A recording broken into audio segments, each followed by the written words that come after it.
Assalamualaikum warahmatullahi wabarakatuh. Perkenalkan, nama saya Angel Jasmika dengan NPM 23082601117. Baik, hari ini saya akan mempresentasikan hasil kerja saya dengan judul hormon. Pada blog ini, pertama-tama saya akan menjelaskan tentang hormon terlebih dahulu. Berarti hormon ini adalah senyawa kimia yang dibutuhkan agar tubuh dapat menjalankan fungsinya dengan baik dan optimal. Nah, ada beberapa hormon pada manusia, antara lain yang pertama ada ACTH atau hormon adrenokortikotropik. Selanjutnya ada hormon perangsang folikel atau FSH.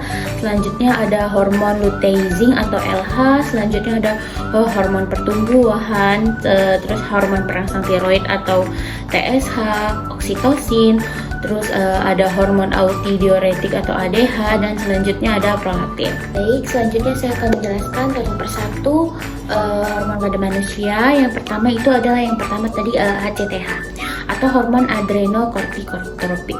Baik, hormon ini adalah polipeptida berantai lurus dengan berat molekul 4500 yang terdiri dari 39 asam amino, 23 asam amino pertapang merupakan tempat aktif, dan 16 asam amino berikutnya secara biologis itu tidak aktif. Nah, ACTH ini disintesis di retikulum endoplasma. Dia bekerja pada membran sel.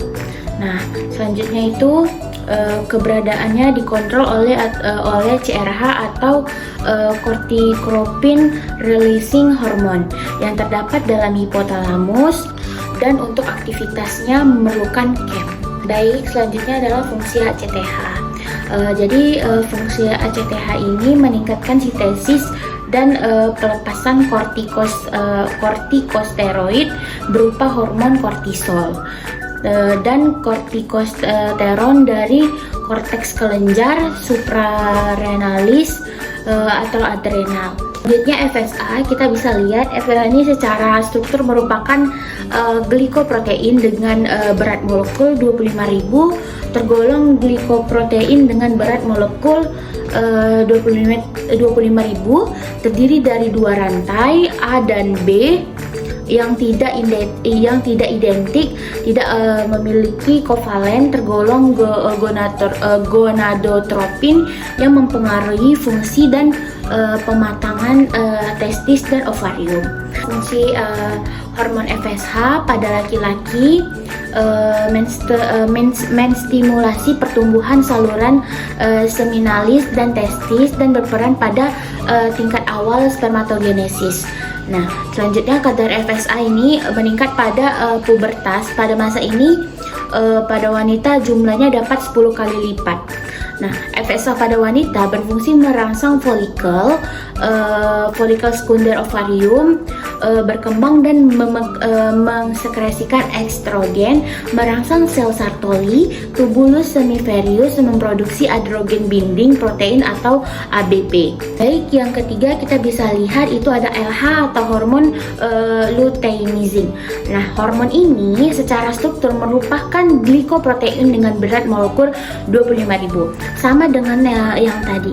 Tergolong di glikoprotein dengan berat molekul 40.000, terdiri dari atas dua rantai, sama juga A dan B yang tidak identik. Terus dia tidak memiliki ikatan kovalen, tergolong dari gonadotropin yang mempengaruhi fungsi dan pematangan testis dan ovarium. Oke, baik, selanjutnya ada pembentukan LH ini distimulasi oleh gen RH pada wanita. Nah, mekanisme kerja LH berikatan dengan reseptor membran dan memerlukan KEM selanjutnya. Oke, baik, selanjutnya adalah fungsi hormon LH. Jadi fungsi hormon LH ini pada wanita menstimulasi pematangan terakhir dari folikel graft, ovulasi dan berkembang ke korpus luteum. Nah, membantu FSH merangsang ovulasi, merangsang pembentukan korpus di luteum. Selanjutnya ada hormon TSH atau hormon perangsang tiroid. Nah, hormon ini merupakan glikoprotein dengan berat molekul 30.000 termasuk dalam gonadotropin. Nah, terdiri dari subunit A dan B. TSH memiliki struktur yang identik dengan LH. Nah, selanjutnya itu ada fungsinya. Nah, fungsi dari hormon TSH ini berfungsi merangsang sintesis dan pelepasan hormon tiroid yang akan meningkatkan tingkat metabolisme. Terus ada hormon tiroid ini yang mempengaruhi metabolisme pada tingkat hipofisis. Nah, penyuntikan TSH dapat menimbulkan hipertiroid, pertumbuhan tiroid dan aktivitas metabolik serta oksidasi glukosa yang meningkat. Selanjutnya yang kelima itu ada oksitosin. Nah, hormon oksitosin ini merupakan polipeptida siklik yang mengandung 8 asam amino dan memiliki berat molekul sekitar 1000. Nah, oksitosin ini memiliki struktur mirip dengan vasopersin. Terus dia itu seperti isolasin pada vasopersin diganti oleh fenilanin dan leucin pada vasopressin diganti lisin. Baik, selanjutnya ada fungsi dari oksitosin, di mana fungsi ini yang pertama itu fungsi fisiologis yang terutama ya, dengan merangsang kontraksi sel-sel miopitel kelenjar mamae dengan meningkatkan aliran ASI ke dalam ductus alveolioris, maka timbul mekanisme laktasi. Baik, selanjutnya ada hormon HDH atau hormon audioteretik.